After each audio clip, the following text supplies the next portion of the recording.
The story I'm going to share with you today is the foundation of my LIO project. But it's not my story, it's ours. It's a quest to better understand who we truly are as human beings. A journey of discovery that I wish to share with you. We start from our individual experiences, rich and unique, shaped by our complex and colorful minds. Gradually, these experiences converge towards a shared reality that we build together. It's an invitation to explore, to dialogue, and to grow. Welcome to this journey. Our narrative capacity lies at the heart of who we are as individuals and as a collective. It shapes how we see the world, connect with others, and give meaning to our experiences. The stories we tell about ourselves, others, and what is possible are not mere reflections of reality. They are instruments that shape it. Thus, the spaces we inhabit, our work, relationships, and communities, become expressions of our visions of reality, powerful levers to build, deconstruct, or reinvent the worlds we live in.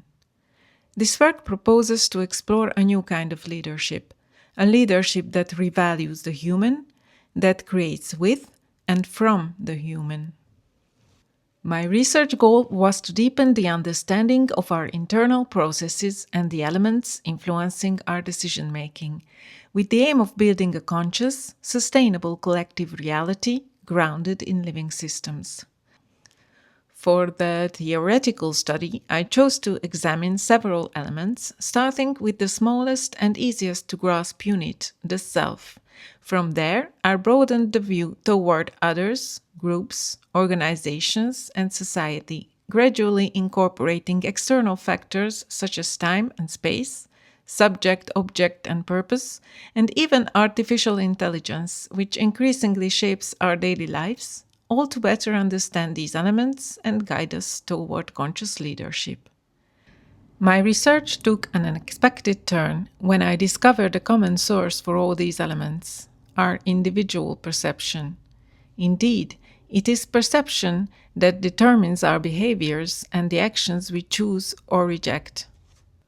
For the theoretical foundation, I primarily relied on two disciplines, neuroscience and quantum physics, which then led me to other fields such as psychology, philosophy, spirituality, and social sciences, all aimed at a more holistic and deeper understanding. I maintain two main axes to guide this reflection: subjective perception as the foundation of individual reality, and interconnection with our environment, the emergence of collective reality. The central research question that emerged was: how can our individual perception enable us to co-create a conscious and sustainable collective reality? For the transformation process I propose, I build upon knowledge of our internal processes and the role of the individual power inherent in our perceptions and the responsibility that comes with it. This leads to practicing inner sovereignty, truly embodied leadership, which will form the foundation of my managerial recommendations. Assuming that the right knowledge, acceptance, and integration of these elements will help us create processes, systems, and organizations better aligned with our human nature. When examining decision-making as we commonly assume it, we realize how much we expect it to be reflective, objective, controlled, analytical, and based on linear data. We suppose we make decisions in the present, with presence and attention to circumstances, relying on resources, data, and analysis available to us. We also draw on the past, knowledge, experience, data, to move toward an unknown future. This linear, analytical vision underpins most of our processes and behaviors in management and life construction alike. Neuroscience reveals that decisions are not based solely on rational logic, but are continuously influenced by present perceptions and emotions. Even memories are unstable, reinterpreted in light of our current state. The future is co-created in the present through our intentions, emotions, projections, and collective imaginaries. Thus, human decision making is more subjective than we tend to believe, more emotional than analytical, multidimensional and multitemporal, spanning past, present, and future, unstable and fluid, influenced by our psychological, cognitive, bodily, and emotional states. This process is largely automatic and unconscious, far from the controlled linear model we imagine. Allow me to introduce the universe, the living universe within us, constantly evolving. At the neuronal level, every stimulus, internal or external, triggers dynamic changes in our neural networks. These internal dynamics modify neuronal connections, some strengthen, others weaken or vanish, generate continuous structural changes over time, profoundly influence our behavior and decisions. It is not the stimulus itself, but the internal interpretation, our perception, our feelings that guides our choices. Now, let's see a multi-level perspective. From a microeconomic point of view, each node represents a person. Connections symbolize interactions within a team, department, or an entire organization. Internal dynamics influence behaviors, collaboration, and collective decision making. And from a macroeconomic point of view, each node becomes a company, institution, or even a country. Lines represent now economic relations, partnerships, or international cooperation. The internal dynamics of these relationships, trust, tension, quality, shape large-scale outcomes. For my practical study, I went beyond a simple questionnaire. I created a participative, interactive workshop engaging a diverse group of participants. The goal was to make the experience richer and more alive by involving people directly in a collective process. For data collection and real-time visualization, I used a software called Mentimeter, which allowed transcending usual time and space limits by gathering all participants at the same time, somehow, to discover and analyze their collective responses. My main objective was to explore and analyze human perceptions through an interactive and reflective process, as experienced, perceived, and expressed by participants themselves. Besides quantitative and qualitative data collected, I paid special attention to oral contributions and stories that emerged. These were shared with participants in follow-up sessions. This approach created an experience that was playful, participatory, and collective, reflecting the spirit of our collaborations, both personally and professionally. All my questions from these sessions focus on four main issues that can be integrated into our framework: our knowledge of internal processes, the individual role and power we grant ourselves, the responsibility we are willing or not to assume, and finally, the practice of inner sovereignty, embodied leadership, and its demands. When analyzing responses, beyond averages, the spread of answers caught my attention most. For all questions on a scale of 0 to 100, answers already spanned the full spectrum by 10 to 15 participants.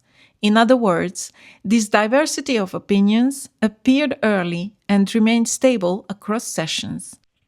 I was genuinely surprised by the range and speed of response emergence.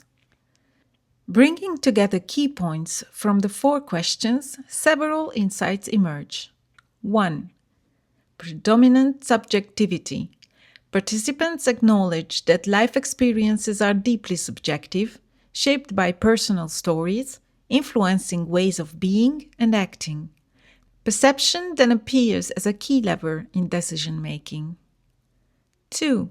Psychological and emotional dimension. present at all levels, especially in practicing inner sovereignty or embodied leadership, where participants stress the importance of courage, as it is a conscious effort demanding real psychological and emotional work. 3. Ever-changing nature. This fluidity calls for constant humility, inviting us to stay connected to our individual and collective internal processes, cultivate curiosity, ask and reframe questions, and keep doors open to new possibilities. My managerial recommendations always revolve around these two main axes: subjectivity and individual freedom, as each person has a unique perception of the world, shaped by past experiences, emotions, and beliefs. Recognizing this means accepting that everyone evolves at their own pace and has their own way of making sense of reality. And our interconnection and collective responsibility, as we are all connected, and our choices, beliefs, and actions impact others and society as a whole. This awareness prevents individual freedom from turning into egocentrism or chaos. Thus, it is essential to respect both axes simultaneously. The 14 points of my managerial recommendations are not exhaustive, but outline a clear direction, creating a safe and transparent environment, encouraging self-discovery and respect for boundaries, favoring support over control, promoting agility at individual and organizational levels, cultivating a culture of autonomy and responsibility, so that the living richness of individual visions that nourish our collective realities can emerge. Among these 14 points, I want to highlight point 13. It invites us to fully embrace our humanity in all its richness, its facets, complexities, sensitivity, rhythm, and cycles, and to recognize that we are not mere human resources, but living riches, co-creators of the collective world. This is not a conclusion. The journey does not end here. Exploration continues as long as we choose it. And here again, what if we changed the story? Let's make this conclusion an opening. This work has never been just academic. It is an invitation to reconsider our role as leaders, managers, or creators of organizations, but also, more deeply, as human beings. To be a conscious leader is first and foremost to adopt a posture, courageous, lucid, and open. One that pushes us to ask essential questions, such as, what story do we want to tell? What direction do we want to take? And what role do we want to play? This is the very invitation that guided me to question, explore, and create, and that gave birth to the LIO project.